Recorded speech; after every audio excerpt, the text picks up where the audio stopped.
Hello friends, আসসালামু আলাইকুম everyone, নমস্কার, আদাব। এই ভিডিওর মধ্যে আমরা 15টি কোয়েশ্চন ডিসকাস করব। এর আগে যেগুলি আমি ডিসকাস করেছি আপনারা একটি সিরিয়ালভাবে দেখবেন, হঠাৎ করে একটি ভিডিও দেখবেন না যে প্লেলিস্টের মধ্যে প্রথম ক্লাস থেকে, কারণ একটি ক্লাসের উপর ভিত্তি করে আরেকটি ক্লাস, একটি কোয়েশ্চন পেপার উপর ভিত্তি করে আরেকটি কোয়েশ্চন পেপার আসে, তাই আপনারা প্রথম থেকে দেখবেন সিরিয়াল অনুযায়ী।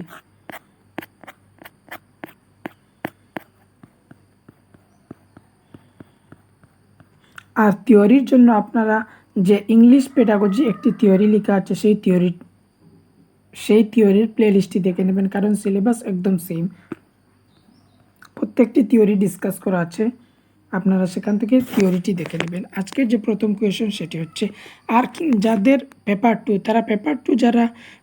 তারা এই যে ভিডিওগুলি দেখে যাবেন, পরে আমি পেপার টুর কয়েকটি ক্লাস দিয়ে দেবো, সেখান থেকে দেখবেন কোনো রকমের চেঞ্জ নাই, একদম সেম পেপার। আগে আপনার পেপার ওয়ানের বেসটা তৈরি করতে হবে, তারপরে পেপার টু দেখবেন। তাই প্রথমে এই যে ক্লাসগুলি আছে সেগুলি দেখে নেবেন। কোয়েশ্চন নাম্বার 136, শিশুরা ভাষা অর্জনের নিচের কোন বিষয়টি একটি গুরুত্বপূর্ণ ভূমিকা পালন করে? শিশুরা যে ভাষা অ্যাকোয়ার করছে, অর্জন করছে, সেখানে কোন জিনিসটি সবচেয়ে গুরুত্বপূর্ণ ভূমিকা পালন করে? শিক্ষক, পরিবার, বিদ্যালয়, সংবাদ মাধ্যম, টিচার, ফ্যামিলি, স্কুল, মিডিয়া। সব থেকে গুরুত্বপূর্ণ ভূমিকা পালন করে, মানে প্রাইমারি এজেন্ট অফ সোশ্যালাইজেশন আছে না, প্রাইমারি এজেন্ট কি আপনার প্রাথমিক হচ্ছে আপনার পরিবার, তারপরে যেগুলি থাকবে সেগুলি হচ্ছে সেকেন্ডারি। আর কোনো সময় প্রাইমারি সোশ্যালাইজেশনের মধ্যে ফ্যামিলির সাথে নেবারহুড সাথে দিয়ে দেয়, এগুলি অপশনের উপর ডিপেন্ড করবে, কিন্তু আপনার জানা দরকার প্রাইমারি হচ্ছে ফ্যামিলি। ভাষা অর্জন সবার প্রথম কোথা থেকে করবে? তার ফ্যামিলির সাথে কথাবার্তা শুনে সেইগুলি থেকে সে অ্যাকোয়ার করবে, ভাষা অর্জন করবে। Option 2 is correct. Question number 137, কোন পদ্ধতির মূল কথা ব্যাকরণের নিয়মাবলীর মুখস্থ করা? মানে মুখস্থ করে কোন মেথডের উপর বেশিরভাগ জোর দেওয়া হয়? মুখস্থ করাটা। এই যে মেথডের যেগুলি ভিডিও প্লেলিস্টের মধ্যে পেয়ে যাবেন, এখন থেকে আপনারা কোয়েশনের প্যাটার্ন দেখতে পাচ্ছেন। যদি প্রিভিয়াস ভিডিওগুলি দেখেন অনেকটি চেঞ্জ হয়ে যাচ্ছে, তারপরে যে আরও 2-3টি ভিডিওর পর যেগুলি কোয়েশন আসবে সেগুলি দেখবেন অনেক চেঞ্জ, এইগুলির থেকে আরও চেঞ্জ। তাই আপনারা সিরিয়াল অনুযায়ী দেখবেন, হঠাৎ করে একটি ভিডিও দেখলে আপনি কমপ্লেক্স যেটি থাকবে সেটি দেখে নেবেন। যদি সিরিয়াল ওয়াইজ দেখে থাকেন তাহলে আপনারও ভিডিও দেখতে একটি ভালো লাগবে, প্লাস সিকোয়েন্সটা আপনি ধরতে পারবেন। নিয়ম মুখস্থ করা কোন মেথডের উপর জোর দেয়? সাংগঠনিক আবেদন, স্ট্রাকচারাল অ্যাপ্রোচ, প্রত্যক্ষ পদ্ধতি, ডাইরেক্ট মেথড, ব্যাকরণ অনুবাদ পদ্ধতি, গ্রামার ট্রান্সলেশন মেথড, স্বাভাবিক আবেদন, ন্যাচারাল অ্যাপ্রোচ। স্ট্রাকচারাল অ্যাপ্রোচের মধ্যে সবচেয়ে থেকে ইম্পর্টেন্ট দেওয়া স্ট্রাকচার থাকে, এই যে সাবজেক্ট, ভার্ব প্লাস অবজেক্ট, এই যে স্ট্রাকচার, সেন্টেন্সের স্ট্রাকচার, সেটি ইম্পর্টেন্ট দেওয়া হয়। আর স্ট্রাকচারাল অ্যাপ্রোচ বা স্ট্রাকচারাল মেথডটাকে সিলেকশন অ্যান্ড গ্রেডিয়েশন মেথডও বলা হয়। এই যে মেথডের যে ভিডিও সেটা আপনি থিওরি প্রপার মানে পুরো আন্ডারস্ট্যান্ডিংয়ের সাথে থিওরির প্লেলিস্ট থেকে দেখতে পারবেন।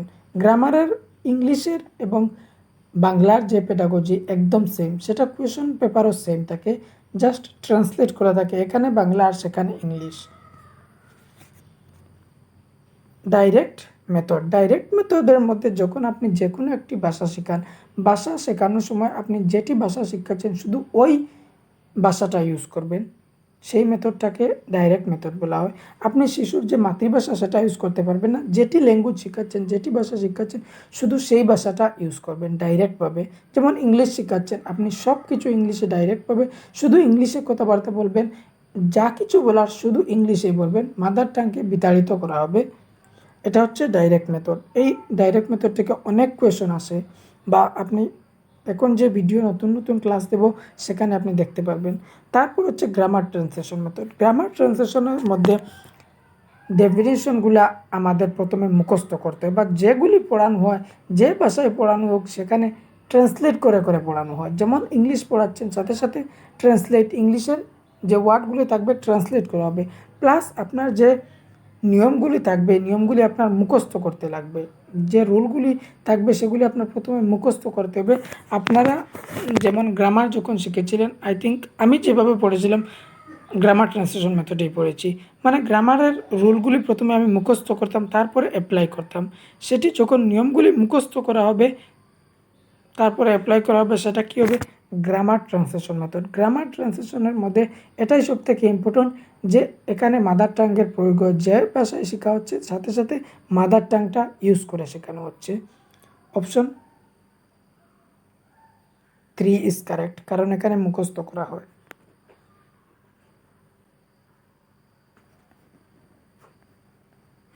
আর স্বাভাবিক আবেদন ন্যাচারাল অ্যাপ্রোচ মধ্যে একটি ন্যাচারালভাবে শেখানো হয়। কোয়েশ্চেন নাম্বার 138, নিচের কোনটি ভাষা শিক্ষণের ক্ষেত্রে প্রয়োজনীয় নয়? কোনটি ভাষা শিক্ষণ, যে কোনো একটি ল্যাঙ্গুয়েজ শিখছেন সেটার জন্য কোনটি প্রয়োজন হবে না?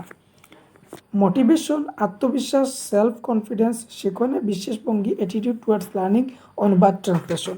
যখন আপনি যে কোনো একটি ল্যাঙ্গুয়েজ শিখতে চাচ্ছেন, যেমন আপনি ইংলিশ শিখতে চাচ্ছেন, ইংলিশের সময় আপনার সবার প্রথমে মোটিভেশন থাকতেই হবে। কারণ আপনার যদি মোটিভেশন থাকে না তাহলে আপনি ইংলিশ শিখতে পারবেন না। সেলফ কনফিডেন্স, আপনার মধ্যে একটি আত্মবিশ্বাস থাকা দরকার। যদি আত্মবিশ্বাস থাকে না, সেলফ কনফিডেন্স লো থাকে, তাহলে আপনি সেই ভাষাটি ভালোভাবে শিখতে পারবেন না। শিখনে বিশেষভঙ্গি, একটি অ্যাটিটিউড থাকা দরকার যে কীভাবে আমি শিখব। অ্যাটিটিউড টুয়ার্ডস লার্নিং, অনুবাদ, ট্রান্সলেশন সেটা এত গুরুত্বপূর্ণ নয় যে আমি ইংলিশ শিখছি, ইংলিশে প্রথমে ট্রান্সলেট করব।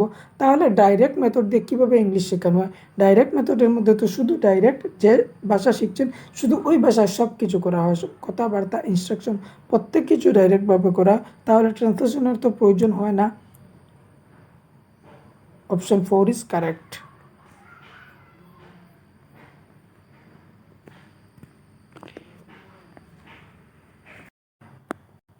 যাদের ল্যাঙ্গুয়েজ 1 বা যাদের ল্যাঙ্গুয়েজ 2 তারাও সেম এই ভিডিওগুলো ফলো করে যাবে, কারণ আমি প্রত্যেকটি কোয়েশ্চেন পেপার শুধু যে ল্যাঙ্গুয়েজ 1-এর ডিসকাস করছি সেটা নয়, ল্যাঙ্গুয়েজ 2-এর ডিসকাস করছি। তাই আপনারা কোনো রকমের চিন্তা করবেন না, জাস্ট বাংলার সাবজেক্টটা, বাংলার পেডাগজিটা আমার উপর ছেড়ে দিন, আপনারা এখান থেকে কমপ্লিটভাবে আপনারা তৈরি করতে পারবেন। আর যার যার চ্যানেল থেকেই দেখবেন আপনারা একজনকে ফলো করবেন। যখন আপনার কনসেপ্ট রেডি হয়ে যাবে তখন আপনি আদার চ্যানেলে যাবেন। আমি শুধু বলছি না যে আমাকেই দেখবেন, বা আদার কোনো চ্যানেল ইউটিউবের মধ্যে থাকতে পারে, সেখান থেকে দেখতে পারেন। কিন্তু আমি জানি বাংলা এভাবে পাওয়া যায় না, প্লাস যে অপশনগুলি থাকে এইভাবে ডিসকাস করা হয় না। কারণ আমি নিজেও পরীক্ষা দিয়েছি, তখন আমি পেয়েছি না, আমি অনেক খোঁজাখুঁজি করে পড়েছিলাম।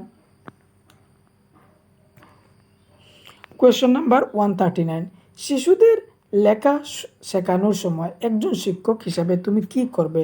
মানে শিশুদের যখন লেখা শেখাচ্ছেন তখন আপনি কি করবেন?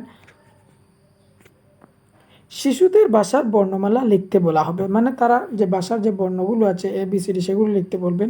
শিশুদের তাদের ভাবনা চিন্তা লেখার সুযোগ দেওয়া হবে, মানে তাদের যে ভাবনা চিন্তা, তাদের যে থিঙ্কিং আছে বা তাদের যে আইডিয়া আছে সেটা লেখার জন্য আপনি সুযোগ করে দিবেন।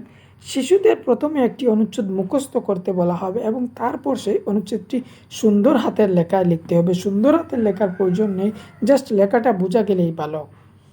আর মুখস্থ শব্দটি নেগেটিভ। শিশুদের ব্ল্যাকবোর্ড থেকে দেখে অক্ষরগুলি খাতায় লেখার সুযোগ দেওয়া হবে। এইভাবে অনেক অপশন পাবেন যে ব্ল্যাকবোর্ড থেকে হুবহু তুলবে, এই অপশনটি নেগেটিভ থাকবে।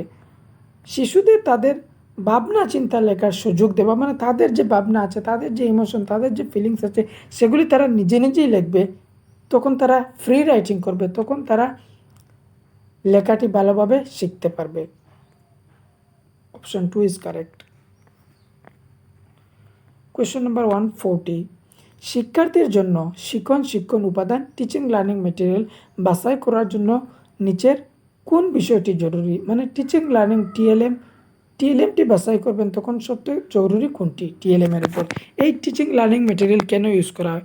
টিচিং লার্নিং মেটেরিয়াল ইউজ করা হয় বাচ্চাদের রুচিকর করার জন্য, তাদের যে ইন্টারেস্ট জাগানোর জন্য, যে টপিক তারা পড়ছে সেই টপিকটির জন্য লং লাস্টিং থাকে, সেই জন্য টিচিং লার্নিং মেটেরিয়ালটি ইউজ করা হয়। এটি নিকটবর্তী বাজারে সহজলভ্য হওয়া উচিত, এটি অধিক মূল্যবান না হওয়া উচিত, এটি শিক্ষার্থীদের নিজের হাতের তৈরি হওয়া উচিত, এটি বিষয় সম্পৃক্ত, কনটেক্সচুয়ালাইজড, এবং সংহত উপায়ে ইন্টাগ্রেটেড ম্যানার ব্যবহারে উপযুক্ত উচিত। মানে রিয়েল লাইফে রিলেট করে ইউজ করতে পারবেন, কনটেক্সটের সাথে ইন্টাগ্রেটেডের সাথে ইউজ করতে পারবেন, সেটাই টিএলএম সব থেকে জরুরি। টিএলএম এর জন্য অপশন 4 ইজ কারেক্ট। আর এটি শিক্ষার্থী নিজের হাতে তৈরি হওয়া উচিত। টিএলএম শিক্ষার্থীও বানাতে পারে আর টিচারও বানাতে পারেন। স্পেশালিটি টিচারই বানাবেন, কারণ টিচার পার্ট পড়াবেন। মানে এই অপশনের উপর বললাম যে শুধু শিক্ষার্থীরা বানাবে, এইভাবে নয়। কোয়েশ্চেন নাম্বার 141, দ্বিতীয় শ্রেণীর কিছু শিক্ষার্থীর কয়েকটি ধ্বনি উচ্চারণের অসুবিধা হচ্ছে, মানে সাউন্ড বলতে সাউন্ডের কিছু অসুবিধা হচ্ছে, প্রপার প্রনাউন্সিয়েশন করতে পারছে না। নিচের কোন পদ্ধতিটি শিক্ষার্থীর অসুবিধা দূর করার ক্ষেত্রে সর্বাপেক্ষা কার্যকরী? তাদের যে অসুবিধা হচ্ছে সেটা দূর করার জন্য কোনটি সব থেকে ভালো? শিক্ষিকার উচিত মানুষের মুখগহ্বরের মাউথ এবং সার্চ মডেল ব্যবহার করে একটি ধ্বনি সৃষ্টির জন্য যে উচ্চারণ স্থানগুলি ব্যবহৃত হয় তার ব্যাখ্যা করা। ব্যাখ্যা করলে কি হবে যদি প্রপার না করতে পারে? শিক্ষিকার উচিত দু একটি কার্যপ্রণালী ব্যবহার করা, মানে দু একটি অ্যাক্টিভিটির মধ্য দিয়ে, যেমন শব্দ সুর করে বলা এবং সম্পূর্ণ শব্দের ধ্বনি সৃষ্টি এবং শনাক্তকরণের যোগ্য করে তোলা। যখন তিনি একটি সুর করে পড়াবেন তখন তারা সাউন্ডটা প্রপারভাবে ডিটেক্ট করতে পারবে। যখন শিক্ষিকা সুর করে পড়াবেন তখন তারা সাউন্ডটা ডিটেক্ট করে পড়তে পারবে, তারপর বলে দিতে পারেন এইভাবে সাউন্ডটি এইভাবে হওয়া দরকার। পাঠ জুড়ে পড়া এবং তার অন্তর্গত ধ্বনিগুলি ব্যবহার ব্যাখ্যা করা। ব্যাখ্যা করে কোনো লাভ নেই, যদি পাঠ জুড়ে জুড়ে পড়েও লাভ নেই। আপনি একটি অ্যাক্টিভিটির মাধ্যমে তাদের সাউন্ডটি প্রপার করে বুঝাবেন। তাদের বারবার উচ্চারণ অভ্যাস করতে দেওয়া, যাতে তারা বারবার উচ্চারণ করে এই অসুবিধাগুলি দূর করতে পারে। যখন বারবার কোনো জিনিস আসবে, রিপিটেটিভ আসবে, তারপরে প্র্যাকটিস আসবে, তখন এই অপশনটি নেগেটিভ হবে।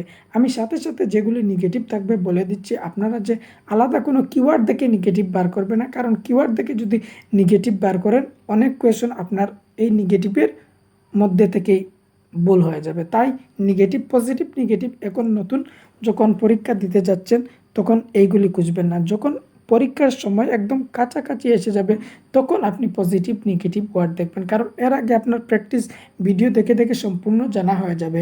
আপনারা কোয়েশন থেকে নিজে নিজেই কিওয়ার্ড বার করতে পারবেন, আর একদম লাস্টে positive and negative tag word দেখতে পারবেন যে কোনো চ্যানেল থেকে, শুধু বাংলার নয়। যদি একটি চ্যানেল থেকে একটি ভিডিও দেখে নেন তাহলে হয়ে যাবে। তাহলে সঠিক অপশন কোনটি? Option 2 is correct.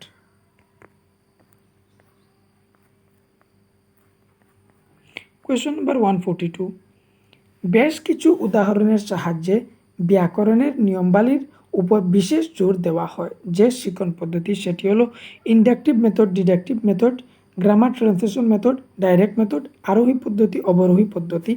মানে ইন্ডাকটিভ আর ডিডাকটিভ মেথড, এই মেথডগুলি আমি তো বারবার বলছি যে ইংলিশ পেডাগজি থিওরি আছে, সেখান থেকে আপনারা দেখবেন কনসেপ্টটা ক্লিয়ার হবে। আমি যখন কোয়েশন ডিসকাস করব জাস্ট একটু শর্টভাবে বলে দেবো, কিন্তু যদি প্রপার দেখতে চান, প্রপার ডিটেল ডিসকাশন দেখতে চান, তাহলে থিওরির যে প্লেলিস্ট আছে সেটি দেখবেন, সেটি আমি ডিসক্রিপশনে দিয়ে দেবো বা আপনারা চ্যানেল থেকে দেখতে পারেন। ইন্ডাকটিভ মেথড যখন প্রথমে এক্সাম্পল দেওয়া হবে, এক্সাম্পল থেকে রুলের দিকে যাওয়া হবে, তখন হবে ইন্ডাকটিভ মেথড। আর যখন ডিডাকটিভ মেথড, যখন প্রথমে রুল দেওয়া হবে তারপরে এক্সাম্পল দেওয়া হবে, সেটা হচ্ছে ডিডাকটিভ মেথড। এই কোয়েশনের মধ্যে একটু কনফিউশনের মতো আছে, কিন্তু কনফিউশনটা আমি দূর করে দেব, কারণ আমি দেখেছি অনেক এই কোয়েশন আমাকে জিজ্ঞেস করেছিল যে এটা কিভাবে হয়। বেশ কিছু উদাহরণের সাহায্যে ব্যাকরণের নিয়মাবলীর উপর বিশেষ জোর দেওয়া হচ্ছে। উদাহরণের সাহায্যে ঠিক আছে, example to rule inductive, but নিয়মের উপর বেশিরভাগ জোর দেওয়া হচ্ছে। যখন নিয়মের উপর বেশি জোর দেওয়া হবে তখন ডিডাকটিভ হবে। Option 2 is correct.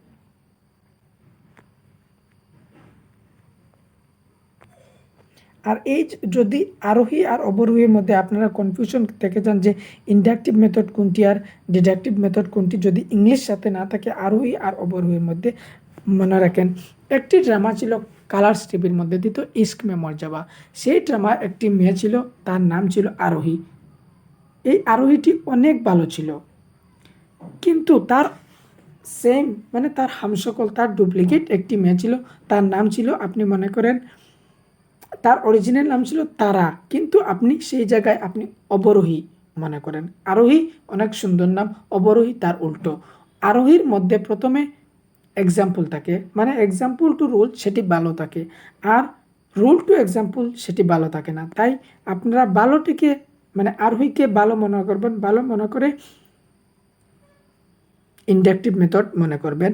আর অবরোহীকে খারাপ মনে করবেন, মানে যে তার হামসকল ছিল অবরোহী সে অনেক খারাপ ছিল, তাই অবরোহী হবে সেটা। আর নিয়মের উপর বিশেষ জোর দেওয়া হচ্ছে অবরোহী পদ্ধতি।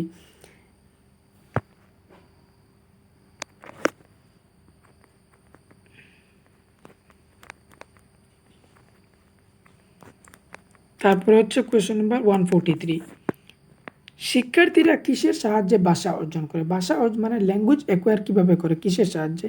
স্বাভাবিক ভাব বিনিময় সম্পৃক্ত ন্যাচারাল ইন্টারেক্টিভ এনভায়রনমেন্ট পরিবেশ ভাষা ব্যবহার করে, ভাষার গঠনশৈলীর বিশ্লেষণ করে।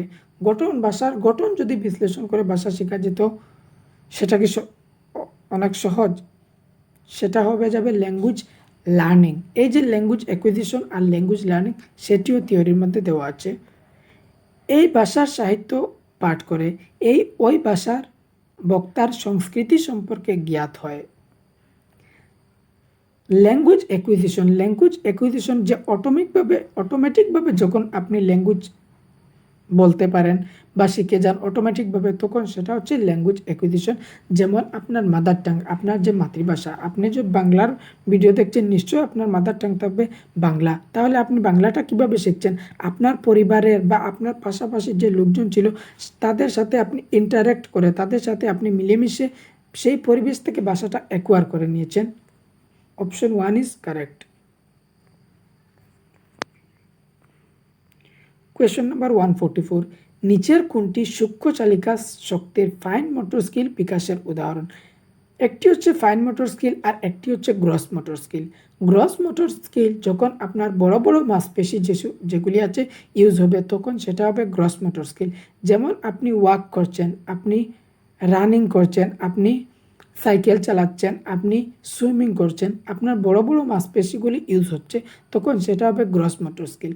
ফাইন মোটর স্কিল যখন আপনার ছোটো ছোটো মাংসপেশিগুলি ইউজ করবে, যখন আপনি রাইটিং করবেন, আপনি লিখবেন, তখন আপনি শুধু যে আঙ্গুলগুলো ইউজ করবে, মানে ছোটো ছোটো মাংসপেশিগুলো ইউজ হবে, তখন সেটা হবে ফাইন মোটর স্কিল। বা আপনি একটি মালার মধ্যে যে গুটি আছে সেই গুটিগুলি ভরছেন, বা একটি সুই আছে সেই সুইয়ের মধ্যে সুতা ঢুকাচ্ছেন, তখন ফাইন মোটর স্কিল হবে। এখানে ফাইন মোটর স্কিলের উদাহরণ কোনটি? ক্লাইম্বিং মানে আপনি বেয়ে বেয়ে উঠছেন, তখন কি করছেন? আপনার বড় মাংসপেশিগুলি ইউজ হচ্ছে, মানে গ্রস মোটর স্কিল। লফন বা হপিং, সেখানেও আপনার বড় বড় মাংসপেশিগুলি ইউজ হচ্ছে। রাইটিং আপনি যখন করছেন, তখন আপনার ফাইন মোটর স্কিলটা ডেভেলপড হবে। Option 3 is correct. Question number 145, একটি শ্রেণীকক্ষে বহুভাষিকতার প্রসার করার সময় শিক্ষিকা কোন প্রশ্নটি করবেন? মানে বহুভাষিকতা মানে মাল্টিল্যাঙ্গুয়েজটা প্রমোট করতে চাচ্ছেন, তখন তিনি কি ধরনের প্রশ্ন করবেন? বেলুন কত উঁচুতে উঠতে পারে? আপনি তো এক আনসারে বলে দেবেন যে বেলুন এইভাবে এতটুকু উঁচুতে উঠতে পারে, তখন আপনার বলে দেবেন তোমার ভাষায় কয়েকটি তরকারির নাম লেখো। যখন ক্লাসের মধ্যে অনেক ছাত্র থাকবে, অনেক ছাত্রের মধ্যে অনেক ছাত্র আলাদা আলাদা মাদার টাং থাকবে, তখন যখন তারা তাদের নিজের ভাষায় তাদের ভাষায় তরকারির নাম বলবে, তখন তাদের যে মাল্টি ল্যাঙ্গুয়েজটা ক্লাসের মধ্যে প্রমোট হবে। তোমার কি কোনো পোষা পশু আছে, মানে তুমি কি তোমার কোনো পশু পালন করো, তোমার কোনো পশু পালন করার আছে, তুমি কি অক্ষরগুলি লিখেছো, সেই সবগুলিতে তারা যে ভাষায় ক্লাসের ইনস্ট্রাকশন আছে সেই ভাষায় বলবে। কিন্তু যখন তারা নিজের ভাষায় তরকারির নাম বলবে, মানে ক্লাসে একটি বাচ্চা থাকবে মণিপুরি বলে, একটি বাচ্চা থাকে হিন্দি বলে, একটি বাচ্চা থাকে ইংলিশ বলে, এইভাবে তারা তাদের নিজের ভাষায় যখন প্রয়োগ করবে, তখন মাল্টিলিঙ্গুয়ালটা প্রমোট হবে। এই যে মাল্টিলিঙ্গুয়ালিজম আপনারা কারো সবার না, আমি কারো বলছি, কারো মনে হতে পারে যে একটি ক্লাসের মধ্যে তো আমরা শুধু সাধারণত দেখি বাংলায় ছাত্র থাকে, কিন্তু না, যদি আপনারা সেন্ট্রাল স্কুল দেখেন, সেন্ট্রাল স্কুলের মধ্যে অনেক ধরনের বাচ্চা, অনেক ব্যাকগ্রাউন্ডের বাচ্চা থাকে, অনেক ল্যাঙ্গুয়েজ যার ব্যাকগ্রাউন্ড থাকে, সেই যে বহুভাষিকতা শেখানোর কথা বলা হয়। মানে এক ক্লাসের মধ্যে বিভিন্ন ভাষার ছাত্রছাত্রী থাকতে পারেন।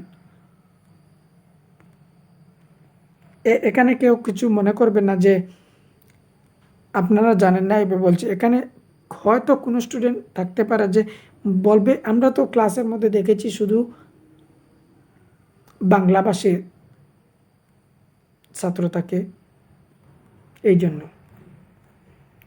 কোয়েশ্চন নাম্বার 146, সড়া নিচের ক্লাসের ব্যবহার করা উচিত। মানে সড়াটা নিচের ক্লাসে, প্রাইমারি ক্লাসে ব্যবহার করবেন। কারণ কি?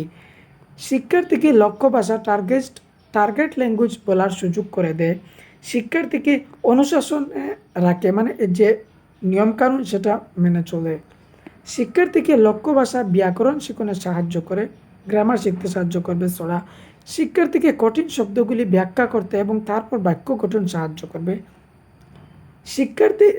শিক্ষার্থীকে লক্ষ্য ভাষা টার্গেট ল্যাঙ্গুয়েজ বলার সুযোগ দেবে সড়া।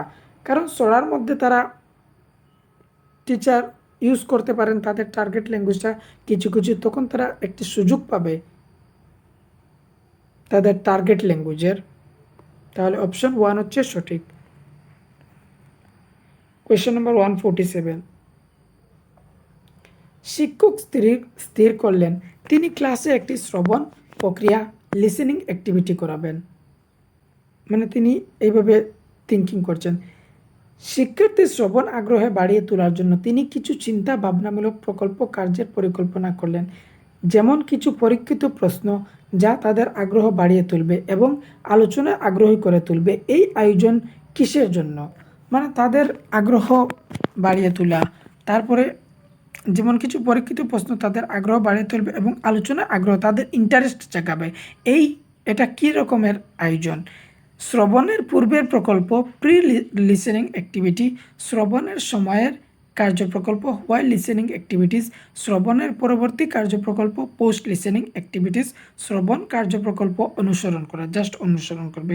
এই যে কোয়েশনের মধ্যে এখানে আপনি আরেকটি কোয়েশন অ্যাড করবেন, pre listening pre reading activity, while reading activity, post reading activity. Pre মতলব আগে, যখন একটি পাঠ পড়াচ্ছেন, পাঠ পড়ানোর আগে যে কাজ থাকবে সেটি হবে প্রি রিডিং। যখন একটি পাঠ বলবেন মানে লিসেন করাবেন, লিসেনের আগে যেটি থাকবে সেটা হবে pre listening activity. While listening, যখন লিসেন চলছে, প্রি হোয়াইল রিডিং, যখন পড়াটা চলছে চলাকালীন, পোস্ট লিসেনিং বা পোস্ট রিডিং, যখন পড়া শেষ হয়ে যাবে, পড়ার পর পরবর্তী পাঠটি শেষ হয়ে যাবে, পাঠ শেষ হওয়ার পর। এখানে শিক্ষা ও আগ্রহ, তাদের আগ্রহ বাড়ানোর জন্য চিন্তা করছেন। চিন্তা কখন করবেন? মানে সেই কাজটি দেওয়ার আগে। তাহলে প্রি লিসেনিং অ্যাক্টিভিটি মানে লিসেনিংয়ের আগে তিনি এই কাজটি করছেন। আর যদি চলাকালীন থাকতো তাহলে হোয়াইল লিসেনিং হতো। পোস্ট লিসেনিং এর পরে অপশন 1 হচ্ছে সঠিক। কোয়েশ্চেন নাম্বার 148, ভাষা শিক্ষার ক্লাসে চিত্র পোস্টার ব্যবহার সম্পর্কে নিচের কোনটি ঠিক নয়? ভাষা শিক্ষার ক্লাসে মানে ল্যাঙ্গুয়েজের ক্লাসে যে পিকচার ইউজ করা বা পোস্টার ইউজ করা হয় সেটার মধ্যে কোনটি সঠিক নয়? এটি শিশুদের একটি চিত্র পর্যবেক্ষণের সুযোগ করে দেবে। হ্যাঁ, এটা করবে পিকচার। এটি চিত্রটি সম্পর্কে শিশুদের নিজস্ব ভাব প্রকাশ এবং লেখার সুযোগ করে দেবে, সেটাও সঠিক। এটি শিশুদের ক্লাসের একটি কল্পনার জগৎ ইমাজিনেটিভ ওয়ার্ল্ড। হ্যাঁ, পিকচার দেখে দেখে তারা ইমাজিনেশনের মধ্যে চলে যেতে পারে, গড়ে তুলতে এবং সৃজন শক্তির বিকাশের সুযোগ করে দেবে, তাদের ক্রিয়েটিভও হতে পারবে। একটি পিকচার দেখিয়ে আপনি বলতে পারেন যে এই পিকচারের মধ্যে স্টোরি কী হবে, তারা ইমেজিন করে বলতে পারবে। এটি তাদের শ্রবণ দক্ষতা বিকাশের সুযোগ করে দেয়। পিকচার থেকে কি শোনা যায়? পিকচার তো জাস্ট দেখা যায়, অবজার্ভ করা যায়। তাহলে অপশন 4 হচ্ছে সঠিক। কোয়েশ্চেন নম্বর 149, জরুরি সাক্ষরতা স্তরে ইমার্জেন্ট লিটারেসি স্টেজ নিচের কোনটি লিখনের অন্তর্ভুক্ত? বর্ণমালা রচনা, মেকিং লেটার্স, শব্দ লেখা, রাইটিং ওয়ার্ডস, বাক্য রচনা, মেকিং সেন্টেন্সেস, অঙ্কন, ড্রয়িং। ইমার্জেন্ট লিটারেসি যে স্টেজ আছে, যখন একটি বাচ্চা স্কুলে ভর্তি হয় নাই, স্কুলের মধ্যে ভর্তি হয় নাই, কিন্তু স্কুলের মধ্যে না ভর্তি হয়ে সে ঘরের মধ্যে তার ছোটো ভাইয়ের কিংবা তার বড় ভাইয়ের কিংবা বড় বোনের একটি বই নিয়ে বইয়ের পাতাটি উল্টাচ্ছে পাল্টাচ্ছে দেখছে, সেই স্টেজ হচ্ছে ইমার্জেন্ট লিটারেসি। ঠিক তেমনি একটি কপি এনে কপির মধ্যে এইভাবে আঁকছে, এই যে আঁকা, এই আঁকাগুলির নাম কি? এই আঁকাগুলির নাম হচ্ছে স্ক্রিবলিং। এই কোয়েশনটা আসে যে একটি ছোটো বাচ্চা একটি কপি নিয়ে এভাবে কি যেন টানাটুনি করছে, আঁকাবুকি করছে, এই আঁকাবুকির নামটি কি? এই আঁকাবুকির নামটি হচ্ছে স্ক্রিবলিং। আর এই স্ক্রিবলিংয়ের স্টেজ কোনটি? স্ক্রিবলিংয়ের স্টেজ হচ্ছে ইমার্জেন্ট লিটারেসি স্টেজ। অপশন, এই যে ইমার্জেন্ট লিটারেসি স্টেজে কী করছে? ড্রয়িং করছে, অঙ্কন, মানে সে এই যে আঁকাবুকি যেগুলি আছে সেগুলি করছে। Are making letters, emergent literacy যখন স্কুলে যাবে তখন লেটার বানাবে, ওয়ার্ড বানাবে, সেন্টেন্স বানাবে, কিন্তু স্কুলে যাওয়ার আগে সে যে বইয়ের যে পেজ আছে সেগুলি উলটপালট করছে বা কপির মধ্যে এইভাবে স্ক্রিবলিং করছে, সেটি হচ্ছে ড্রয়িং, মানে অঙ্কন। সে ড্রয়িং করছে বা এই অঙ্কনের জায়গায় স্ক্রিবলিংও থাকতে পারে। কোয়েশন নাম্বার 150, শিক্ষার্থীর ভাষা ব্যবহারের মূল্যায়নের নিচের কোনটি সর্বাপেক্ষা প্রয়োজনীয়? ভাষা ব্যবহার মানে ল্যাঙ্গুয়েজ অ্যাসেসমেন্ট করবে, সেটা সবথেকে কোনটি ভালো হবে? নজর সারণী, চেকলিস্ট, মূল্য নির্ণায়ক মানদণ্ড, রেটিং স্কেল, পোর্টফোলিও, পারস্পরিক ভাব বিনিময়, ইন্টারাকশন। এখানের মধ্যে আপনার কনফিউশন ক্রিয়েট হতে পারবে যে ইন্টারাকশন, ভাষার জন্য সব থেকে ইন্টারাকশন, হ্যাঁ ইন্টারাকশন অনেক ভালো, কিন্তু এর সঠিক অপশন হচ্ছে পোর্টফোলিও। কারণ তিনি অ্যাসেসমেন্ট করবেন ভাষার ব্যবহার, পোর্টফোলিওর মধ্যে তার যে ওভারঅল অ্যাক্টিভিটি আছে, সে কি করছে না করছে, উইথ ফটোকপি একটি ফাইল, এই ফাইলের মধ্যে সব কিছু রাখা হবে পোর্টফোলিওর মধ্যে। এই ফাইলের মধ্যে তার ওভারঅল অ্যাসেসমেন্ট করা যাবে, সেখান থেকে তার প্রত্যেক কিছু আপনি জানতে পারবেন। একটি ক্লাসের সম্পূর্ণ রেকর্ড সেই পোর্টফোলিওর মধ্যে থাকবে। তাহলে সেখান থেকে তার কতটুক সে বলতে পারছে না পারছে, সেখানে সব কিছু লেখা থাকবে, তার পুরো অ্যাক্টিভিটি পোর্টফোলিওর মধ্যে, সেখান থেকে তার মূল্যায়ন করা যেতে পারে। ইন্টারাকশন এটাও সঠিক, কিন্তু সব থেকে বেস্ট হলে পোর্টফোলিও। আর রেটিং স্কেলটা হচ্ছে যেমন আপনি এইভাবে একটি করলেন, তারপরে পুয়ার, এভারেজ, এইভাবে বাচ্চাকে রেট করলেন যে সে পুয়ার না এভারেজ। একটি অ্যাক্টিভিটি চলছে, আপনি অবজার্ভ করছেন, তখন আপনি তাকে যে রেট করবেন সে কতটুকু পারছে, পুয়ার না এভারেজ, বা ইমোজি দিয়ে করতে পারবেন যে স্মাইল অনেক ভালো হয়েছে, বা এইভাবে রেট করবেন। চেকলিস্টের মধ্যে যখন কোনো অ্যাক্টিভিটি চলছে, আপনি অ্যাক্টিভিটির সাথে সাথে আপনি কি করছেন, এইভাবে একটি চেকলিস্ট বানিয়েছেন ইয়েস বা নো দিয়ে।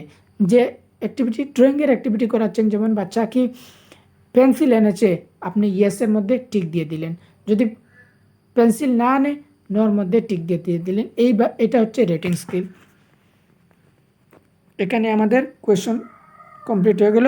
আই হোপ আপনারা এই ভিডিও থেকে কিছু না কিছু দেখতে পারবেন। Thanks for watching this video.